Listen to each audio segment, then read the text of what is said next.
Kedaulatan adalah di tangan rakyat dan dilakukan sepenuhnya oleh MPR, itu sebelum amandemen. Tapi lebih parah lagi, hari ini adalah kedaulatan rakyat berada di tangan rakyat dan dilaksanakan oleh partai politik menurut arahan dari ketua umum atau pemimpin tertinggi di partai politik itu. Jadi kebobrokan itu justru semakin intens ketika si para aktor-aktor politik ini bersatu gitu, karena kan kayak udah nggak ada peran check and balances lagi kan Mas.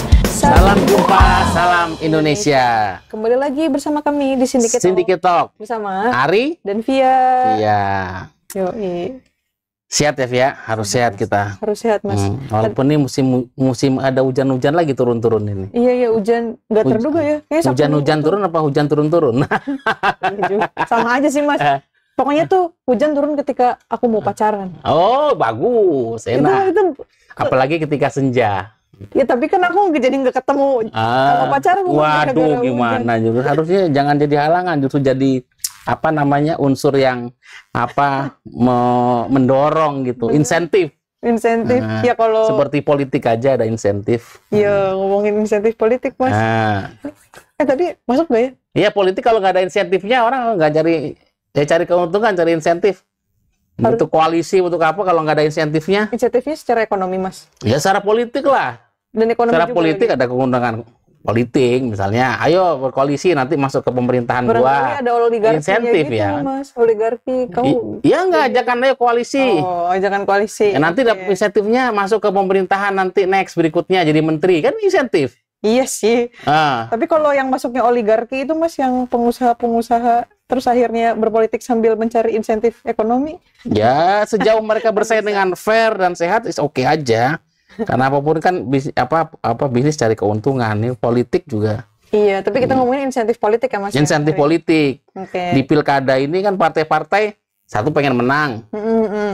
Pasti calonnya, kadernya, partainya mengusung yang menang. Dua mencari insentif, yaitu mencari insentif politik di luar pilkada, misalnya janji nanti masuk di apa namanya pemerintahan jabatan berikutnya. Gitu. Ini kan ada menarik ini soal apa koalisi nih, Mas. Koalisi Indonesia Maju Plus. Iya. Jadi kan Kim itu kan ada Gerindra, Golkar, Demokrat dan PAN, terus mereka PSI ada juga. Oh iya, ya, PSI. partai yang di parlemen dulu kan. Nah, terus mereka memang sengaja untuk melanjutkan kerjasama di pilkada, terus mengajak partai lain yang sebelumnya di luar Kim, terutama kan, untuk apa pilkada Jakarta, lalu mungkin apa Jawa Barat, Jawa Tengah, Jawa Timur, yang itu. Yang kata Mas Ari itu wilayahnya wilayah seksi, apa ya? Wilayah yang high priority, yang seksi secara politik. Gimana Kim mencoba solid, walaupun selama ini kan ada perbedaan, terutama misalnya di Jawa Barat dan Jakarta. Iya. Nah, ini ngomong Jawa Barat dan Jakarta. Menarik kan ketika Ridwan Kamil itu kan yang seksi di Jawa Barat, tapi akhirnya dibawa ke Jakarta. Balik lagi ke Jakarta. Dulu kan rame awal-awal sebelum awal pilkada tuh ada OTW to DKI gitu. OTW to DKI, tapi tiba tenggelam, surut, masuk isunya dia memang Ridwan Kamil ditugaskan untuk apa Jakarta dan Jawa Barat, kira dua-dua itu. Tapi kan kondisi umumnya kan Golkar lebih ingin membawa Ridwan Kamil kembali ke Jawa Barat sebagai incumbent. Potensial menangnya besar, hasil surveinya juga elektabilitas paling tinggi, udah pastilah. Aduh, Gerindra pengen supaya Deddy Mulyadi yang di Jawa Barat. Iya. Nah, makanya kemudian, tapi akhir ketika dinamikanya terjadi, belang muncul Ahok, muncul Anies, muncul Ahok segala macam. Jadi, tapi yang perkembangan terbaru ketika itu kan kemarin koalisi Indonesia Maju Plus, Kim Plus ini kemudian sepakat dengan Ridwan Kamil kembali ke Jakarta. Padahal secara elektabilitas sebenarnya nggak melangkahi Pak Anies kan, yang sebenarnya Pak Anies itu paling tinggi kan elektabilitas. Ya, walaupun elektabilitas bukan unsur utama untuk memenangi pilkada, untuk mengenai elektoral, tapi kan salah satu faktor. Iya. Tapi yang menarik kan ketika Golkar quote and quote tiba-tiba kemudian mengalah. Iya. Kemudian meminta Ridwan Kamil masuk Jakarta. Berarti bener tuh yang diomongin Mas Ari sebelumnya tuh soal kemungkinan Ridwan Kamil masuk ke Jakarta tuh memang ada dinamika di belakang yang kita nggak tahu gitu. Ya, Mas Ari udah ngungkapin. Yang menarik kan ini ketika terjadi kan ini koalisi dalam pilkada ini ada upaya untuk bagaimana melanjutkan Kim. Jadi terjadi lalu koalisinya jadi koalisi gemuk. Koalisi gemuk ini kan sudah terjadi di Sumatera Utara. Sumatera Utara. Nah, Kim itu sudah terjadi koalisi gemuk, bahkan di Jawa Timur juga sudah Kim. Ya Kim Plus sudah terjadi sebenarnya ketika PKS mendukung Bobi di Jawa Bobi di Sumatera Utara, PKS sudah masuk, Nasdem juga sudah masuk kan, sudah ada Jawa Timur juga PKS sudah menyatakan dukung Khofifah mendadak. Jadi sebenarnya kalau bicara Kim Plus itu sudah terjadi di Sumatera Utara, sudah terjadi di Jawa Timur. Baru kemudian istilah Kim Plus itu kan kemudian diembuskan belakangan, terminologi Kim Plus ketika dalam konteks Pilkada Jakarta, ketika kemudian tawaran buat Nasdem, kemudian PKS dan kemudian PKB. Padahal PKS dan Nasdem itu, PKS sudah mencalonkan Anies, tapi kemudian PKB juga sudah menggadang-gadang Anies, Nasdem juga sudah, tapi kabarnya kan juga kalau belum didaftarkan bisa berubah. Jadi tawaran untuk masuk ke Kim Plus itu menjadi bagian dari katanya isu-isu timing ada janji surga, janji insentif politik tadi, insentif untuk masuk ke nanti bagian dari kekuasaan. Ini negosiasinya gimana? Nah, ini kan secara ini kan ketika Prabowo kembali dari kunjungan ke luar negeri, tiba-tiba urusan pilkada kelar. Ketika kan pilkada DKI sangat dinamis kan, belum pasti. Partai-partai wait and see, karena memang ketika saya bilang ini ketika belum ada deal, belum ada kesepakatan deal antara Jokowi dan Prabowo. Pak Jokowi sebagai presiden sekarang, walaupun sudah akan memasuki sedang countdown ya, tapi next presiden terpilih ini kan akan berkuasa setelah 20 Oktober. Nah, kalau belum ada kompromi dua orang ini, belum ada deal ya, makanya dia hanya atraksi depan panggung saja, karena di belakang panggungnya belum gitu. Tapi kan ini gejala koalisi partai-partai politik di pilkada cenderung koalisi gemuk atau istilah jadi Kim Plus, koalisi Indonesia Maju Plus, lalu pengelompokan atau blocking partai-partai ini kemudian mengarah kepada sentralisme koalisi yang kemudian sentralisme kekuasaan, koalisi kemudian diarahkan kepada didorong untuk bukan fair play ya. Jadi seakan-akan partai-partai itu dibuat tunduk untuk keinginan keinginan pragmatis, tapi lebih pada keinginan dalam bahasa kita sebelumnya produser yang kemudian mendirect ini semua gitu loh. Ketika rame bicara itu tiba-tiba ini berarti ada kayak semacam terpusat gitu ya Mas ya. Tapi ini Mas, aku kan berarti ngelihatnya kayak ada kecenderungan memang terlalu gemuk banget tuh di Kim Plus itu. Nah itu dalam kontestasi demokrasi itu gimana itu? Ya satu kan ini jelas kalau Kim Plus ini kan berarti ketika nanti diarahkan Kim Plus, Nasdem bergabung, PKS bergabung, PKB juga hanya akan bergabung, misalnya kan, arahnya ke sana kan. Maka tinggal tawaran insentif politiknya apa. Kalau menang pasti menang di pilkada. Kalau bicara main keroyokan tanda petik koalisi gemuk. Yang terjadi. Menang pilkada udah pasti, tapi kan nggak cukup menang pilkada, insentif politik setelah itu apa? Ya, pasti makanya tawaran menteri, paling strategis ya, tawaran menteri, tawaran masuk dalam kekuasaan nanti Prabowo Gibran, posisi kekuasaan.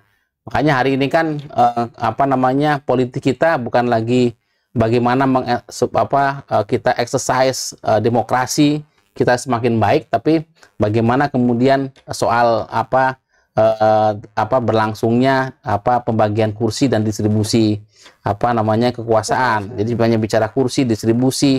Nah, itu kemudian difasilitasi dengan bagaimana kekuatan oligarki politik, dinasti politik, kekuatan kelompok yang kemudian berkuasa mengontrol ini semua. ini kan sebenarnya kecenderungan apa namanya merampas bagaimana sistem demokrasi yang sebenarnya kedaulatan itu di tangan rakyat. Iya, iya. Hari ini kan kedaulatan di tangan rakyat, tetapi dilaksanakan sepenuhnya oleh partai politik. Kalau dulu kan rumusan konstitusi UUD 45 asli itu kan ada sebelum amandemen itu kan ada rumusan kekuasaan di tangan rakyat dan kedaulatan adalah di tangan rakyat dan dilakukan sepenuhnya oleh Majelis Permusyawaratan Rakyat. Nah, itu bunyi pasal 1 Undang-Undang Dasar sebelum amandemen 1945. Ya. Lalu setelah fungsi amandemen itu kedaulatan berada di tangan rakyat dan dilaksanakan menurut Undang-Undang Dasar. Ya, itu pasal 1 ayat 2 Undang-Undang Dasar hasil amandemen keempat.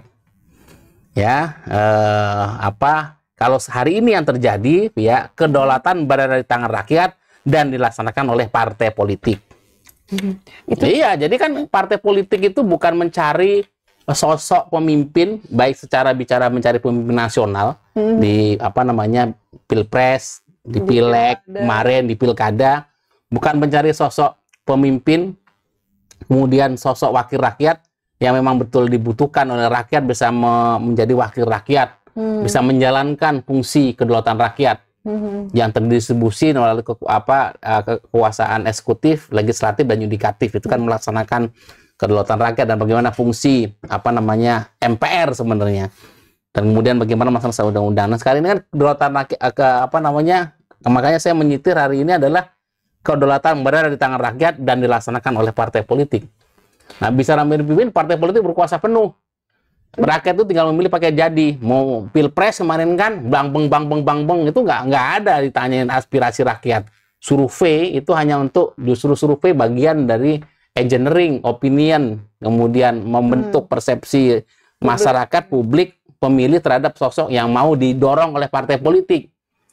Legislatif juga begitu. Bukan bagaimana mencari calon-calon legislatif potensial yang memang punya pengalaman bersama rakyat, bisa menjadi wakil rakyat, tapi bagaimana modal finansial, kedekatan, ya ada kolusi, nepotisme di situ dengan jadi sosok-sosok yang memang punya kedekatan berada di lingkar kekuasaan, bukan pertama-tama yang memang bisa menjadi wakil rakyat, menyingkirkan orang-orang yang memang intelektual, praktisi pegiat komunitas di daerah segala macam yang tidak punya modal politik, tidak punya modal kapital, kemudian tersingkir. Di pilkada juga gitu fenomenanya. Partai politik itu hanya mencari sosok yang bisa menjadi kompromi partai-partai politik, bukan kemudian menjawab kebutuhan rakyat. Untuk Jakarta ini apa sih yang dibutuhkan pemimpinnya? Untuk memimpin Jakarta, untuk memimpin Jawa Tengah itu apa? Memimpin Jawa Timur, memimpin Sumatera Utara. Tapi bagaimana memasangkan sosok ini harus jadi. Sosok yang satunya lagi harus dijegal. Misalnya kan ada wacana ketika bicara Kim Plus di Jakarta itu kan sasaran politiknya 2. Satu, menjamin kemenangan karena itu calon tunggal, berarti berhadapan dengan kota kosong. Berarti konsekuensi kedua berikutnya kan berarti menyingkirkan lawan politik yang berat, itu kan Anies Baswedan. Ada Ahok di situ yang potensial menurut calon-calon lain. Karena calon tunggal dorong kota kosong. Kota kosong itu bisa representasi siapapun yang mudah dijadikan hanya menjadi boneka. Kota kosong bukan berarti nanti hanya calon tunggal. Itu kan tapi nanti dikondisikan, di-create calon boneka. Iya, bisa calon independen atau siapapun. Calon independen atau siapapun. Itu hanya untuk itu kan akal-akalan partai politik. Hari ini partai politik itu menjadi maunya mereka. Kompromi di antara mereka adil demi tadi insentif kekuasaan, insentif politik yang bukan untuk kepentingan rakyat, tapi untuk kepentingan elit politik itu sendiri, demi politik kekuasaan, demi kursi dan distribusi. Nah, rakyat itu hanya statistik elektoral saja dilihat sudah. Lalu rakyat ditawarkan paket jadi oleh partai politik. Mau nggak? Nah, ketika dulu misalnya kalau bicara survei sebagai bagian menjalin aspirasi masyarakat, ya kan ada nama-nama kalau bicara rating popularitas atau elektabilitas sebagai rating penerimaan rakyat kepada tokoh-tokoh, misalnya Anies Baswedan, ada Ahok ya, baru Ridwan Kamil ya. Iya. Ini kalau bicara begitu ya digelar saja semuanya. Pemilihan itu semakin banyak calon, semakin bagus, rakyat diberikan pilihan. Ya, jadi partai politik kan tidak mau, jadi gimana pinginnya efisien gitu. Yang baginya efisien, tetapi justru maksimalisasi keuntungan politik, benefit politik untuk mereka. Iya. Nah, belum lagi memang ya hari ini makanya bicara pilkada, dulu sebelumnya pilpres, ya pileg, itu akhirnya kita melihat bancaan kekuasaan, politik bancaan yang kemudian dilakukan oleh partai politik. Makanya kalau kita berkaca pada konstitusi bahwa pasal 1 Undang-Undang Dasar, ya, kedaulatan adalah di tangan rakyat dan dilakukan sepenuhnya oleh MPR, itu sebelum amandemen Undang-Undang 45 yang asli. Lalu Undang-Undang 45 hasil amandemen yang berlaku sekarang itu adalah kedaulatan berada di tangan rakyat dan dilaksanakan menurut Undang-Undang Dasar. Tapi praktik politik hari ini saya katakan kedaulatan berada di tangan rakyat dan dilaksanakan menurut kehendak partai politik.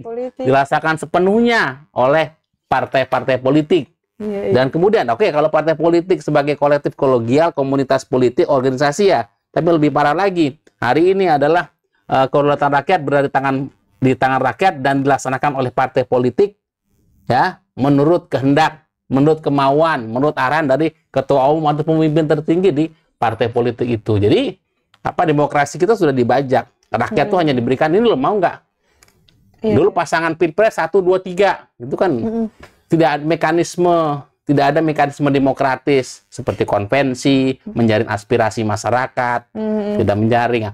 Survei-survei itu kan bukan instrumen untuk menjaring aspirasi masyarakat, lebih kepada instrumen pemenangan pemilu, lebih ke instrumen untuk consulting, engineering, pilkada. Gitu.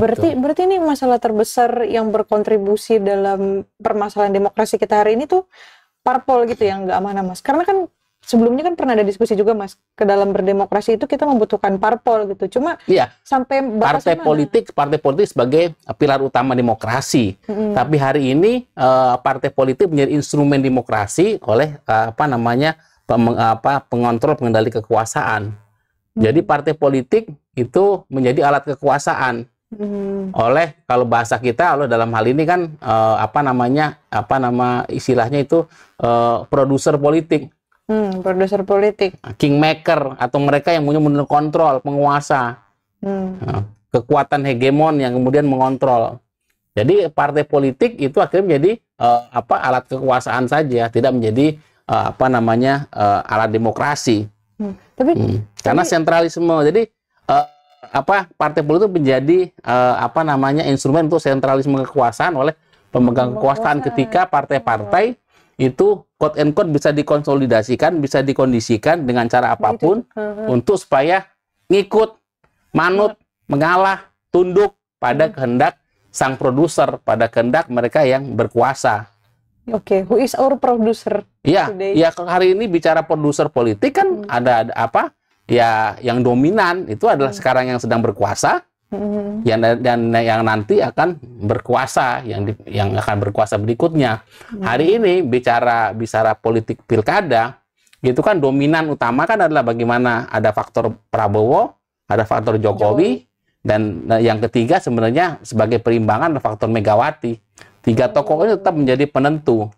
Tapi bagaimana 3 tokoh ini memainkan peran politiknya untuk menjaga supaya demokrasi kita berjalan dengan baik, demokrasi kita berlangsung dengan sehat, dan kemudian taat pada konstitusi, aturan, hukum yang berlaku. Hari ini kan bukan kemudian kita tunduk pada konstitusi, tapi bagaimana mengakali hukum dan konstitusi, aturan-aturan untuk tujuan politik kekuasaan, untuk tujuan politik kekuasaan, atau istilahnya demokrasi diperalat, ya, demokrasi diinstrumentasi sebagai bagian dari legalisme autokrasi. Sebenarnya kita sedang bergerak kepada autokrasi, kekuasaan di tangan penguasa.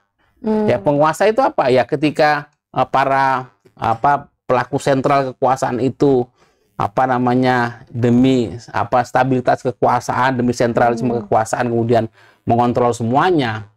Ya, ini mengkhawatirkan sih Mas. Tadi Mas Ari nyebutin sentralisme dan segala macam tuh aku jadi khawatir juga gitu. Ini kan berarti ada peluang kebobrokan itu justru semakin intens ketika si para aktor-aktor politik ini bersatu gitu. Karena kan kayak udah nggak ada peran check and balances lagi kan Mas. Nah terus sebenarnya ada nggak sih Mas semacam aturan yang bisa mengontrol ini gitu, atau mungkin ngasih sanksi gitu? Soalnya kayaknya udah ugal-ugalan banget nih kita ini. Ya, kita tuh negara yang seolah-olah demokrasi hari ini. Seolah-olah demokrasi seolah-olah dan seolah-olah demokrasi. Sebenarnya kita sudah autokrasi hari ini. Jadi ketika ya bagaimana sekarang pemegang kekuasaan atau yang akan berkuasa itu sudah menentukan bagaimana apa skrip ya. Kemudian sutradara bagaimana memainkan, kemudian sang produser ini benar-benar bisa mendirect ya. Jadi sang produser jadi penguasa, pemegang kekuasaan, mereka yang sekarang berkuasa ya, dan mereka yang nanti akan berkuasa itu berkolaborasi ya demi sebagai produser yang kemudian mengarahkan betul bagaimana skrip pilkada ini jalankan dan bagaimana teknik penyutradaraannya, sutradaranya bagaimana panggung depan layar panggung depan itu dimainkan betul supaya jadi demokratis dari pemilihan. Kan yang dipilih kan oleh rakyat, kan rakyat memilih, tapi panggung belakangnya itu sebenarnya kan pembajakan demokrasi. Ketika rakyat tidak pernah ditanya satu dua siapa calon pemimpin yang memang ini, mekanisme partai tidak ada mekanisme demokratis untuk kira-kira mengusung siapa calon-calon yang memang layak untuk diajukan, kader-kader partai ya yang memang disiapkan untuk memimpin daerah berkontestasi di elektoral tingkat lokal di pilkada, baik di kabupaten kota, di provinsi begitu ya. Yang ketiga, rakyat itu tidak pernah ditanya soal dan kemudian tidak memetakan apa persoalan di daerah ini dan sosok pemimpin seperti apa yang memang bisa tidak ada fungsi, tidak ada fit and proper test baik oleh partai politik dan juga bagaimana menjalin aspirasi rakyat untuk kira-kira menjaring calon-calon pemimpin. Ini kan semuanya transaksi transaksi politik antar partai-partai. Kira-kira ini bisa siapa ya, melawan siapa ya, siapa bisa ya. Jadi jadi sebenarnya bukan kerjasama politik yang terjadi, harusnya koalisi partai-partai politik, karena memang tidak ada syarat threshold ya untuk mengusung calon kepala daerah, butuh kerjasama politik ya, butuh kolaborasi politik. Tapi hari ini kan lebih bukan nampaknya saja kerjasama, nampaknya kolaborasi, tapi sebenarnya kan kolusi. Ya, kolusi itu berarti ada deal kepentingan yang untuk kepentingan sepihak, bukan untuk kepentingan umum, bukan untuk kepentingan masyarakat, demi kepentingan kolusi kan. Kalau ya kita aja yang kita megang kekuasaan, kita saja. Jadi kursi kita dan distribusi di antara kita. Ya, itu kan ada juga nepotisme ketika misalnya ada di banyak daerah ya, ada yang mantu presiden, ada yang nanti anak bupati, mantan ajudan, anak wali kota, saudara, keponakan, bupati, wali kota, gubernur. Banyak nih, yang mana masih ada klan dinasti politik, entah itu di tingkat nasional atau di tingkat lokal. Gimana provinsi ya, anak gubernur dulu bapaknya masih ini, sekarang itu istrinya jadi suaminya masih di mana nepotisme terjadi dalam proses penjaringan calon-calon kepala daerah, ya kan? Dan kemudian ya itu artinya proses korupsi ketika terjadi, bagaimana korupsi politik yang terjadi sebenarnya ketika rakyat tidak rakyat tuh dilibatkan hanya sebagai nanti di TPS aja bagian loh. Nah, tapi itu kan rakyat sudah dikondisikan untuk memilih paket jadi dari partai politik. Karena tadi kan kekuasaan kekuasaan berada di tangan rakyat, kedaulatan berada di tangan rakyat dan dilaksanakan menurut kehendak partai politik. dan partai politik tadi kata Mas Ari. Iya, ya ini kan itu kan jadi kedaulatan pemerintahan rakyat dan dilaksanakan menurut kehendak partai politik. Nah, kemudian partai politik itu siapa? Nah, itu akhirnya kan elit-elit. Iya, partai politik atau penguasa di partai politik itu mendirect bagaimana. Kalau bicara sekarang koalisi Indonesia Maju Plus, itu kan lebih bagaimana mendirect, ya pokoknya harus jamin menang, kota kosong, calon tunggal, kemudian menyingkirkan calon yang punya potensial juga berlaga di kontestasi. Ya. Cara-caranya mungkin nampak demokratis, tapi seolah-olah demokratis, tapi kan yang terjadi kan tadi pengkhianatan demokrasi justru. Iya. Pengangkangan demokrasi. Jadi kalau kita bicara praktik politik kita hari ini, bahwa politik yang terjadi adalah kedaulatan di tangan rakyat, ya, kedaulatan berada di tangan rakyat dan dilaksanakan menurut kehendak partai politik, itu kan sebenarnya secara ini kan sudah melanggar konstitusi, pelanggaran konstitusi sebenarnya. Karena partai politik sekarang begitu dominan menentukan arah seperti apa. Dan mohon maaf, rakyat pemilih itu hanya jadi lampiran saja atau catatan kaki. Ya. Catatan kaki saja. Mending mesti menjadi catatan di kaki, ada menjadi kaki saja. Jadi yang diinjak-injak oleh kaki untuk gimana kepala voters itu kan ditumpuk seperti panjat pinang, mungkin piramida kekuasaan itu memang ditumpuk oleh rakyat.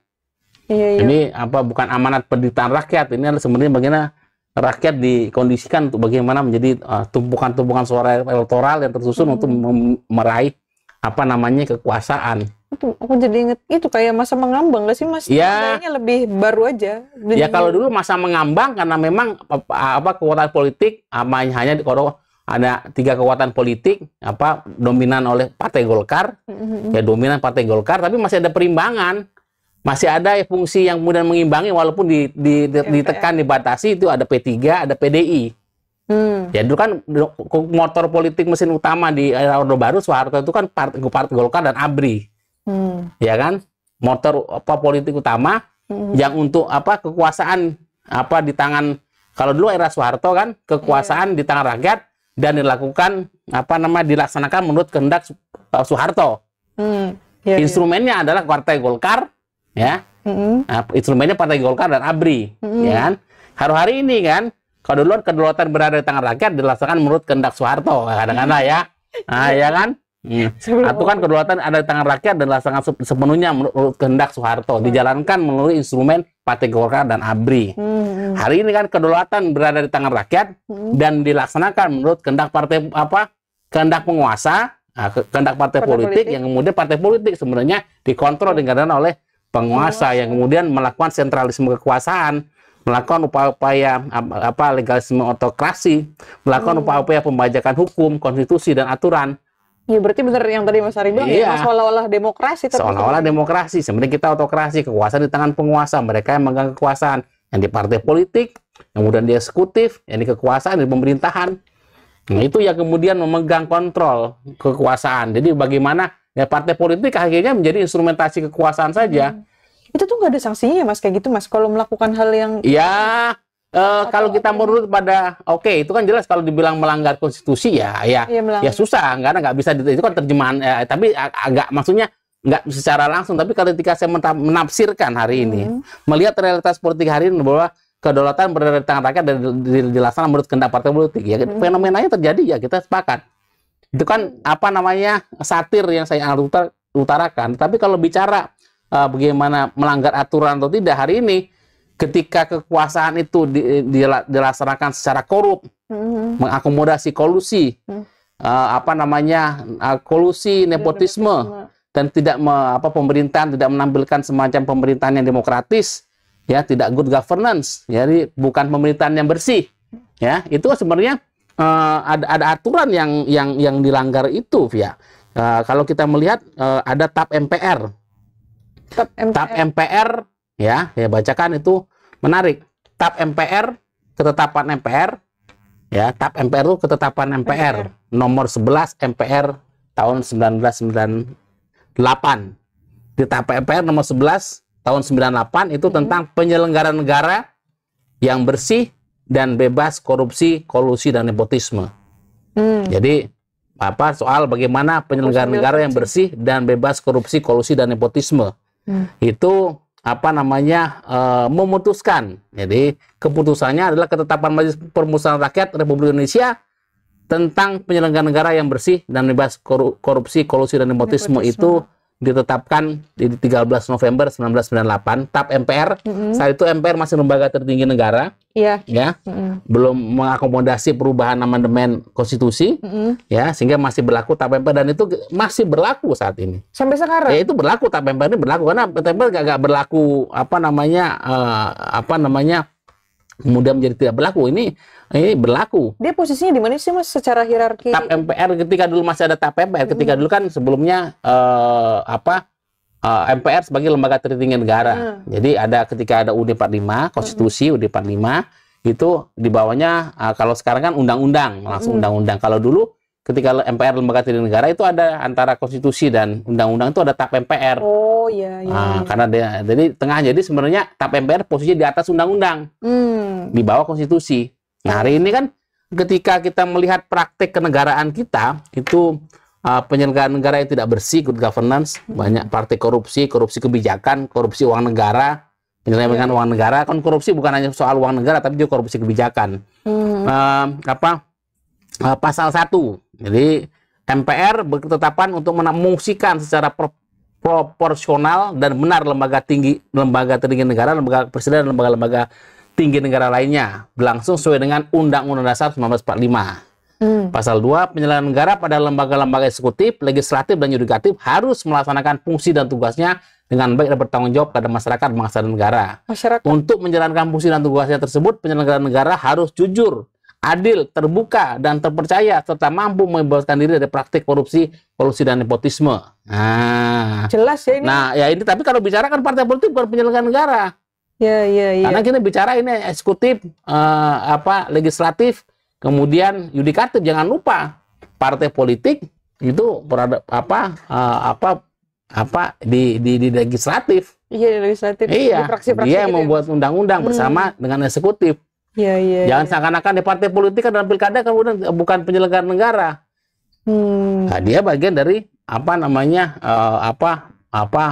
terkait langsung dengan penyelenggaraan negara. Jadi hari ini kalau ketika bicara, ya itu ada ketentuan negara, ada aturan negara, ada pranata atau norma bernegara yang diatur, yang kemudian sudah mengatur itu dan kemudian dilanggar soal penyelenggaraan negara yang bersih dan bebas korupsi, kolusi, dan nepotisme. Itu jelas. Ini juga nih kalau bicara pilpres kemarin juga pelanggaran ini gitu loh, ketika terjadi nepotisme, ketika anak presiden maju segala macam, itu kan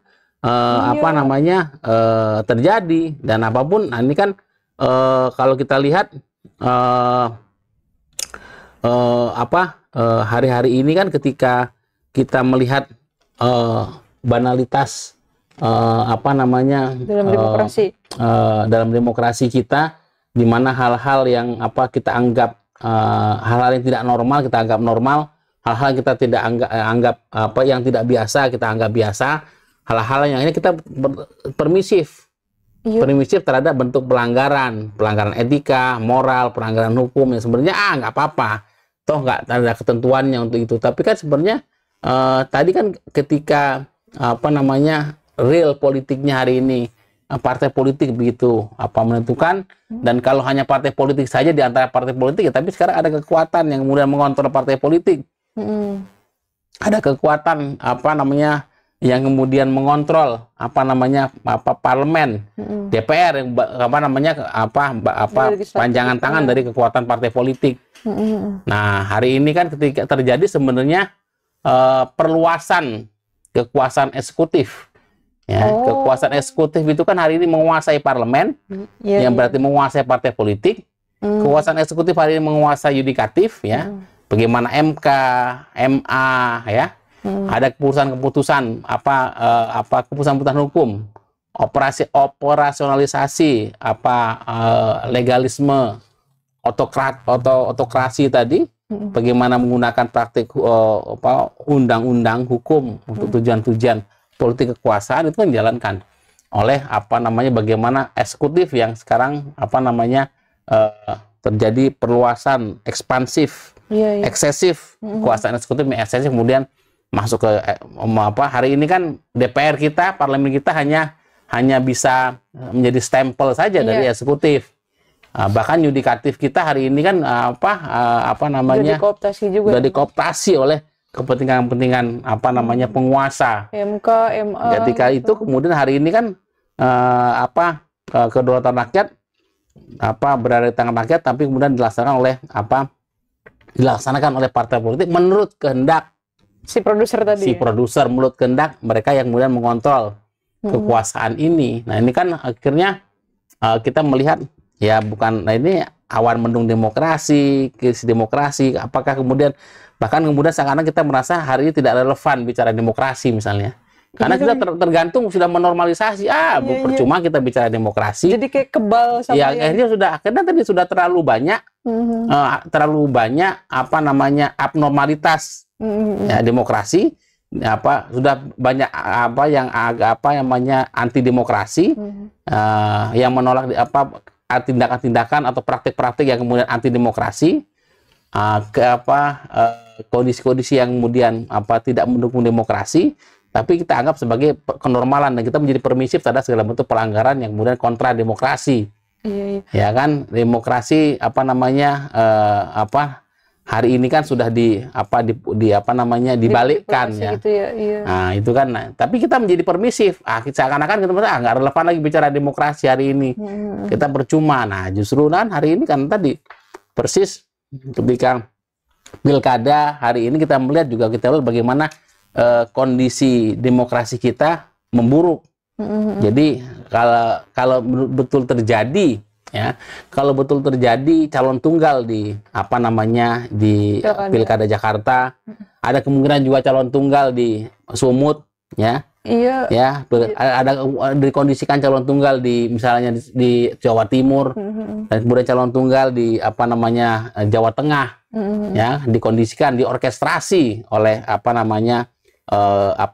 mereka yang memegang remote kontrol kekuasaan itu.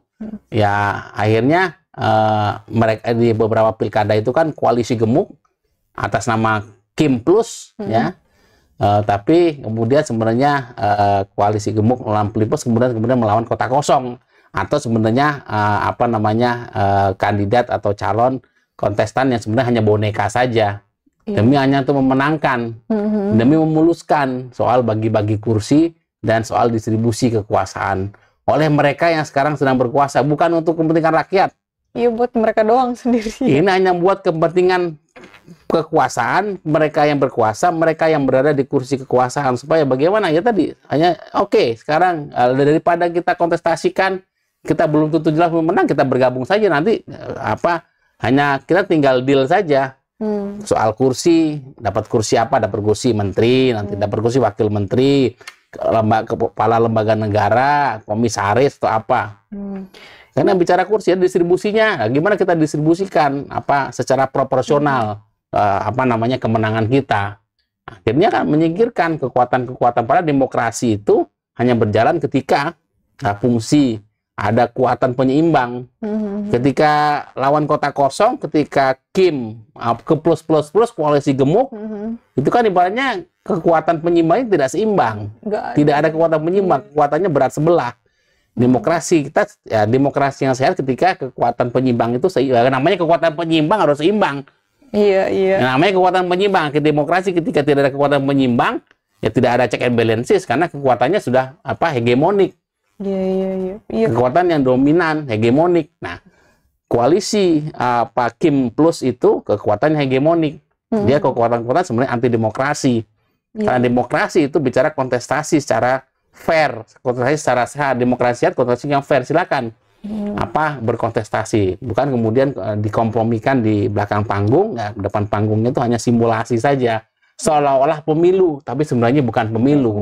Seolah-olahnya dipilih rakyat, tapi bukan. Seolah-olah demokrasi, tapi sebenarnya tidak demokrasi. Seolah-olah tadi ini kita ada pilkada, pemilihan kepala daerah secara demokratis.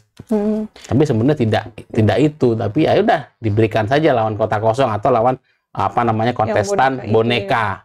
Iya, biar seolah-olah demokratis. Iya, karena kita pasti menang kalau kekuasaan. Lo mau tetap berada di luar kekuasaan. Nah, justru hari ini kan bicara kekuatan politik di luar kekuasaan, kekuatan politik penyeimbang itu untuk bagaimana tadi supaya apa namanya kekuatan-kekuatan politik ini hari ini partai politik digunakan sebagai instrumen kekuasaan. Nah, oleh mereka yang bahwa ada kemudian apa upaya-upaya untuk mengkondisikan partai politik. Mengapa sekarang ada kompromi Golkar dan Gerindra. Gerindra akhirnya Deddy Mulyadi, Jawa Barat masuk ke Ridwan Kamil ya. Seakan-akan Golkar, padahal kan sebelum ini kan Golkar ini Ridwan Kamil udah kita paling layak mendukung, kita support, kita ke Jawa Barat. Iya, terus pada akhirnya tiba-tiba Ridwan Kamil berubah. Oh, kenapa? Makanya pertanyaan kan kenapa Golkar mengalah? Bukan kemudian, kenapa Golkar kemudian mengalah? Kenapa kemudian? Karena ada kekuatan yang kemudian mengontrol.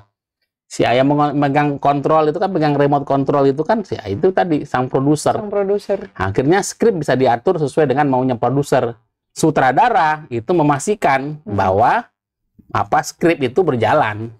Ini si produsernya ini yang baru mau lengser di Oktober nanti apa nanti bakal gimana tuh Mas? Ya saya pikir faktor tetap ada faktor Prabowo ya, faktor Jokowi ya, ada faktor Megawati yang diharapkan sebagai faktor penyeimbang. Nah, hari ini kan kita lihat ketika ada 3 kekuatan politik utama, 3 epicentrum kekuasaan, ya Jokowi sebagai presiden yang sekarang berkuasa, walaupun hanya menghitung hari saja, tinggal sampai dengan 20 Oktober, tapi dia masih berkuasa. Iya. Peguam masih berkuasa. Masih pegang remote. Masih pegang remote. Dan nanti presiden terpilih yang akan diserahkan remote kan keberlanjutan remote control ini, ya kan? Lalu ada kekuatan figur sentral lagi Megawati yang sekarang berada di luar sirkulasi ini yang diharapkan sebagai kekuatan penyimbang. Tapi ketika kemarin Bu Mega bicara saya dan Presiden Jokowi baik-baik saja, itu sebuah pesan apa? Itu kan bisa dibaca macam-macam. Mau dibahas di sini? Nah, itu kan nanti seri berikutnya. Tetapi hari ini adalah kita bicara demokrasi kita ya, demokrasi seolah karena memang sudah dibajak oleh demokrasi kita dibajak oleh kepentingan kekuasaan oleh penguasa berkuasa. Karena apa tadi? Ya sebenarnya demokrasi seolah sebenarnya autokrasi. Nah, itu karena kita bicara konstitusi kita itu semangatnya 2. Apa tuh? UUD 45 semangatnya 2. Konsep negara hukum dan negara demokrasi. Negara hukum itu menjamin supaya demokrasi berjalan sesuai dengan desain kenegaraan kita. Nah, itu kan konsep negara hukum dan kemudian konsep negara demokrasi. Ya, itu yang kemudian ini sekarang demokrasinya seolah-olah kemudian digunakan instrumentasi hukum untuk itu. Jadi prinsipnya itu kan karena bicara konsep negara hukum dan kemudian negara hukum dan negara demokrasi itu sebenarnya hari ini terjadi nggak langsung kita sudah mengkhianati konstitusi. Konstitusi kita karena tidak sesuai dengan pesan besar konstitusi kita. Tapi itulah yang terjadi hari ini. Aku membayangkan Indonesia kayaknya umurnya nggak lama lagi deh. Enggak, jangan. Kita jangan pernah letih mencintai Indonesia, Via. Aku setuju. Karena kita berharap Indonesia itu harus berdiri sampai dengan sehari setelah kiamat. Sama dengan para sindiket harus berdiri sampai dengan sehari setelah kiamat. Jadi ketika kiamat berlangsung hanya tinggal dengan Indonesia dan para sindiket. Sampai jumpa pada seri berikutnya. Terima kasih teman-teman semua. Sampai jumpa. Salam Indonesia.